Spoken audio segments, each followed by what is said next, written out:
guys! So, welcome back to my YouTube video. So, kakagaling ko lang ng school kanina. Kasi kanina pa.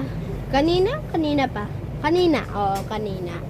So, magkukwento tayo ng mga tungkol ng mga parang mga storytelling, pero as a story natin ay scary stories. So, yan. So, yung mga nakikita namin sa basta yung dun sa tapat ng school namin, tagal na kasi yun eh. So, start na tayo. Pero bago tayo mag-start, mag-subscribe muna kayo, mag-share, like this video, and comment which challenge and pranks more. So, yeah. Let's get started. Buksan na natin to. So, guys, yung sinasabi ko na may yung sa gilid-gilid ng school namin, para siyang haunted house, may nakatira dun na tao. Nakikreepy nga ako dun eh. Parang gusto ko siya explorein, pero mukhang madelikado may tao eh. Kasi guys, sabi daw nagpaparamdam. Kasi, nung parang mga 1920, ewan ko eh, kasi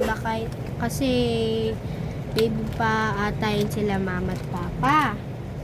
So, yung parang mga 19 and 20, yung mga yung parang, siya, bahay, parang siyang Pilipino bahay, basta. Yung parang old house. Yun, balita ko, sabi ko kay Papa, kaninong bahay yan? Oo, wait lang. May kinukwenta ko. Sabi ko kay Papa, kaninong bahay yan pa? Sabi niya, yung nakatira dyan, patay na. Tagal na. Pa! Kailan yan? Buhay pa yung mga tao nakatira doon sa may tapat na school. Buhay pa? Dating school yun sa Gregoria. Oo, dating school pala. Kasi guys, ang nangyari doon, sira-sira siya, yung mga gamit. Ewan ko kung naiwan pa yung mga books doon. Anong school yun? Gregoria Days.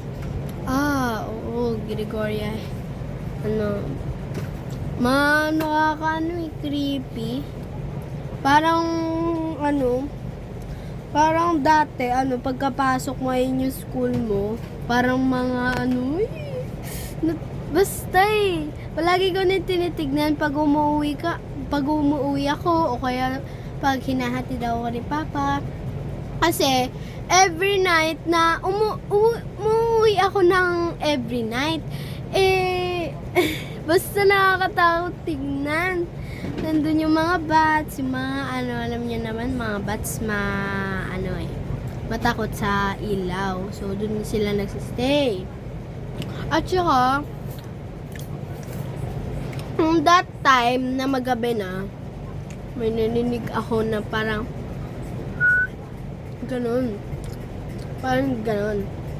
Actually, kasi sabi ng papa ko, yung mga ano ba yun pa? Yung nanood tayo ng yung sabi mo yung mga tao minsan malulutang. Ano yun?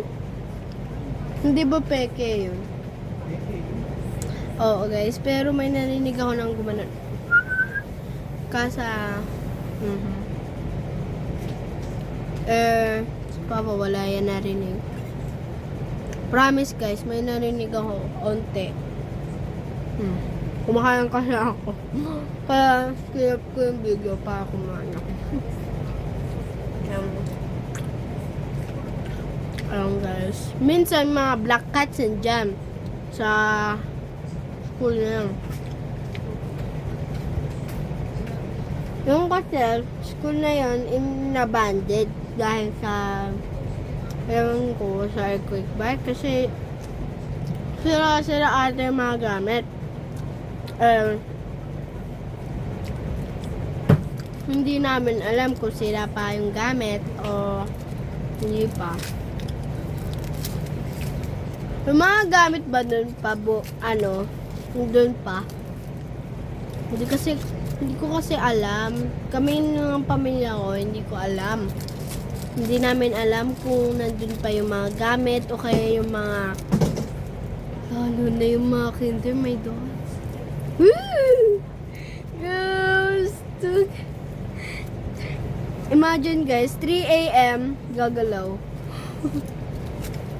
Guys, kasi abandoned na yun di ba?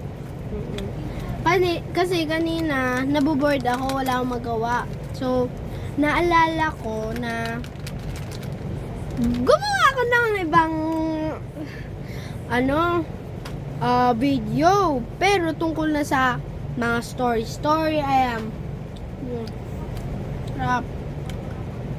So, guys, ayan, kain muna ako.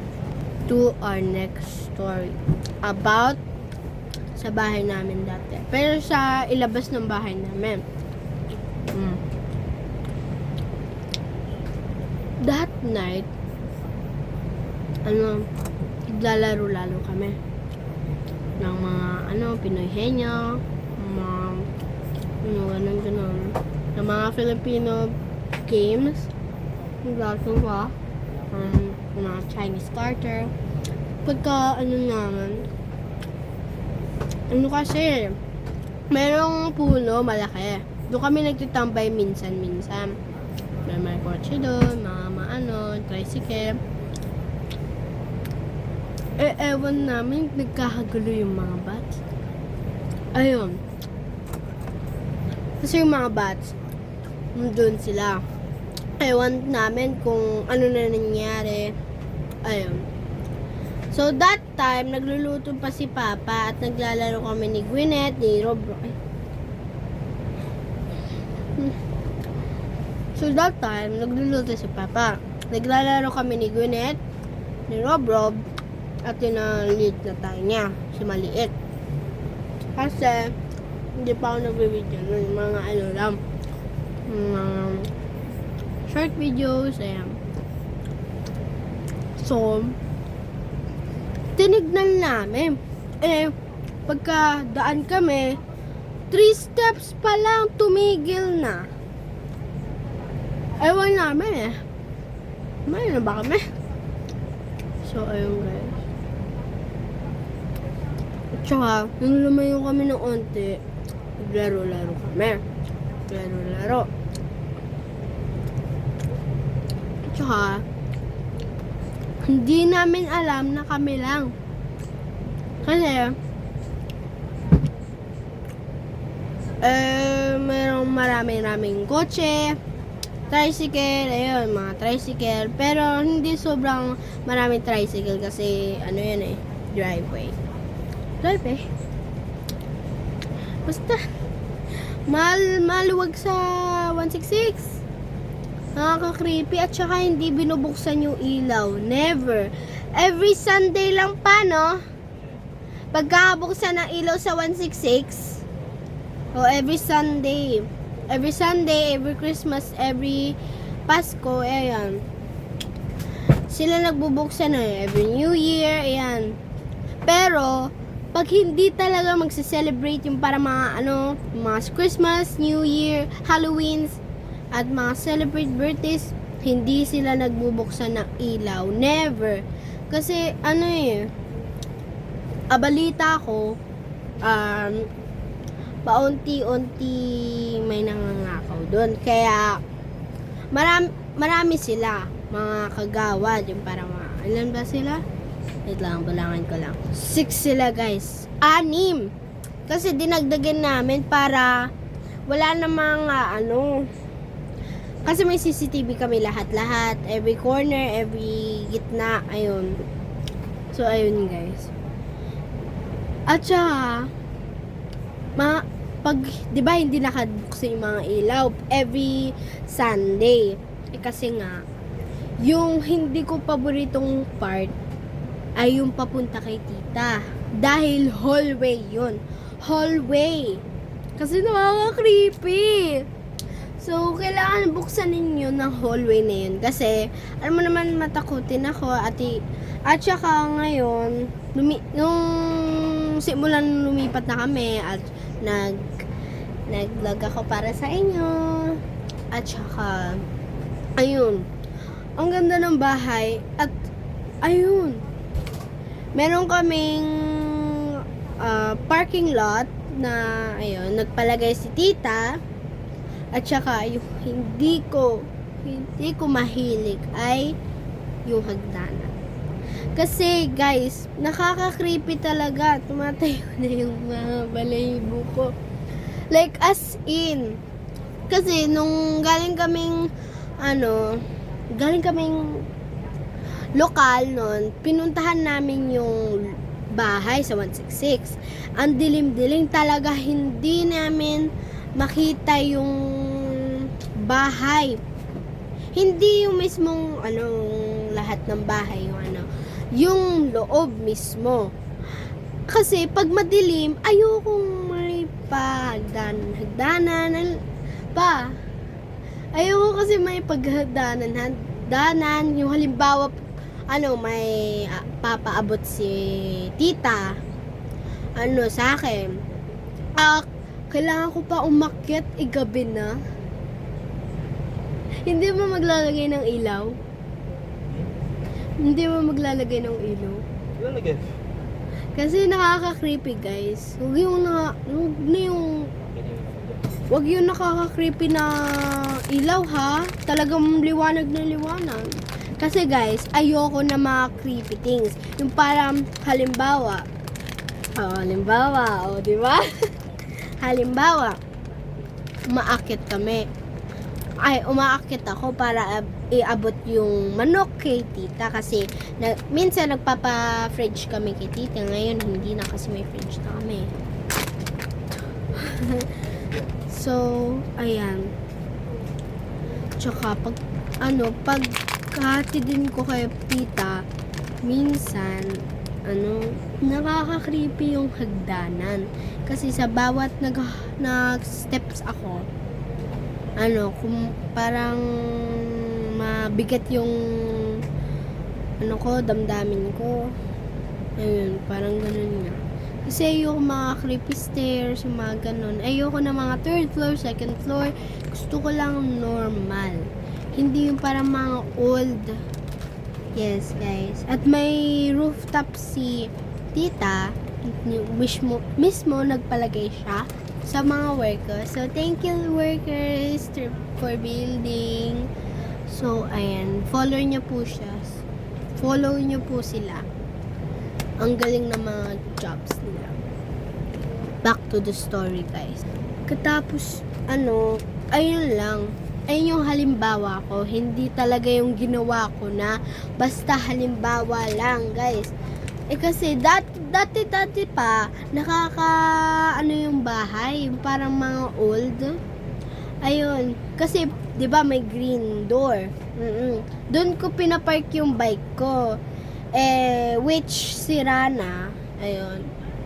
Kasi, tinanggal na yung mga workers. Kasi, patanggal ata si Papa. Pa! Pinatanggal mo yun ba yung old bike ko? Oo, guys, yung old bike ko, siya ay sira-sira na. Ayan, minsan nagpapa-request sila na na sila Rob na mag-bike kami. Pinapakuha ako kay Papa. Alam nyo, natakutin ako. Yung hallway kasi nandun pa si Chuchu. Kasi sa bawat tumatahol siya, kasi naririnig ko siya habang nagtinda kami ni maliit na Tanya, kasi nagtinda kami dati ng mga bimpo. Ayun. Narinig ko si Chuchu nagtatakol. Tinignan ko, wala naman siyang, ang pagkapasok ko, hindi na siya tumahol. Sinarado ko, bigla siyang tumahol. Ewan ko nga dun sa bunganga ng aso na yun. Alaga kasi yun ni tita, maliit pa siya nun, baby pa ako nun. No pa? Maliit, baby pa lang ako nun, maliit pa si Chuchu. Di ba pa? Maliit pa siya. Kasi, yung aking pamilya, marami silang alam tungkol dun sa 166. Eh si Chuchu, maliit pa, syempre, yung barangay ay, binibuild pa ng bago. Pero yung dati naming barangay ay color orange. So, tinignan ko kasi sa Google Map. Yes. So, ayun. So, dito, tungkol naman dito, guys. Tungkol dito sa pinaglipatan namin. So, mukha siyang nakaka-creepy yung ilaw sa So, ayun. Tinignan ko yung details. Yung parang maganda naman siya sa umaga pero sa gabi nga lang. Maraming nangunguha ng gamit dito. Lalo na yung mga nagnanakaw. Ayan. Kasi nung dati pa, ninako yung bike ko. Bakla siya eh. Bakla siya, guys. Like, as in, bakla. So, naiinis ako. Ayan, naghanap-hanap si Papa. Naghanap siya ng barangay, doon, sa Callejon. Ayan. Doon, naghanap-hanap siya. Pati sa barangay namin, alam namin na pulis si Sir Alex. Ayan. Thank you pala, Sir Alex, pag titingnan ng CCTV. So, follow niyo po din siya. Kasi siya yung office worker. So, ayun, back to the story. So, tinignan namin yung CCTV sa bawat, ayun. Binalik namin. Kasi, kami kakadating lang ni Mama Ayan, sinarado ko yung pinto para mag-aircon. Wala pa kaming aircon noon, wala pa. At wait lang guys, tanungin ko lang si Papa. So guys, wala pa nga. So, wala pa kaming aircon noon. So, maya-maya, may narinig akong bumuksan ng pintuan. Akala ko si Sir Alex. Kung si Sir Alex yun, pupunta yun sa kabilang door. Ayun. Bigla ako nagdalawang isip na, bakit hindi bumubuksan yung isang pinto? Yung parang doon. Ay, naku, nainis na naman ako. Like, as in. Guys, wala akong napansin na binubuksan. Kasi pag binubuksan niya yung pintuan, dapat pupunta siya dun sa kabila. Ha? Ba't ito na lang? Bumili nga ako ng Joy. Nakalimutan ko bumili ng Joy sa, tawid. Bakit ito na lang? 100 yun. Ito, 22. Ha? 22. Nakalimutan ko nga bumili ng 22.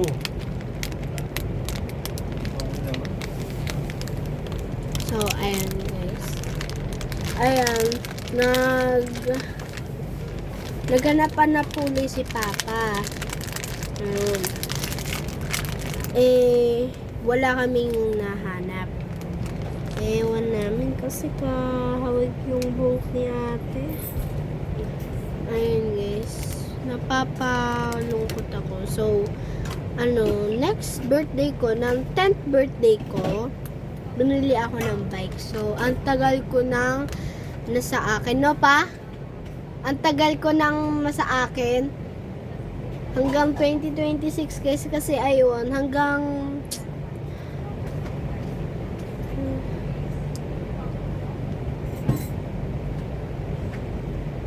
4 days ata. So, 5 days siya kinuha yung bike ko.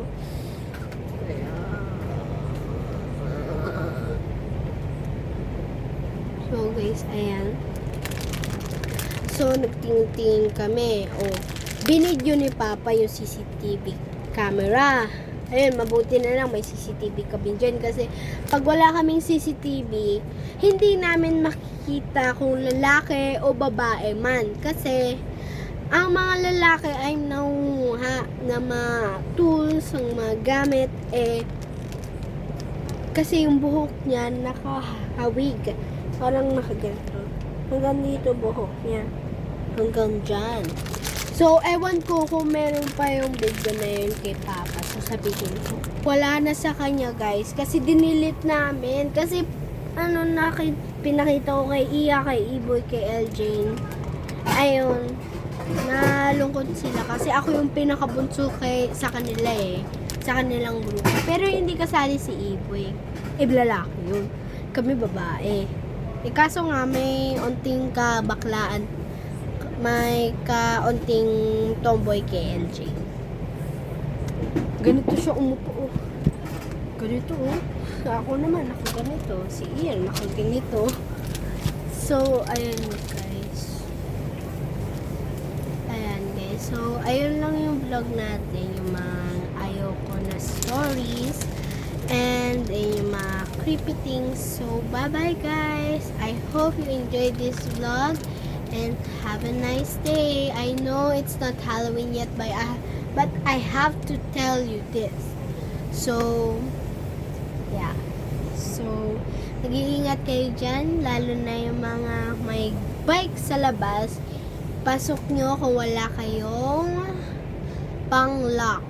Basta ipasok nyo pa rin pag wala kayong lock. So, bye guys. Don't forget to be beautiful and healthy. Bye. Peace out. Mwah.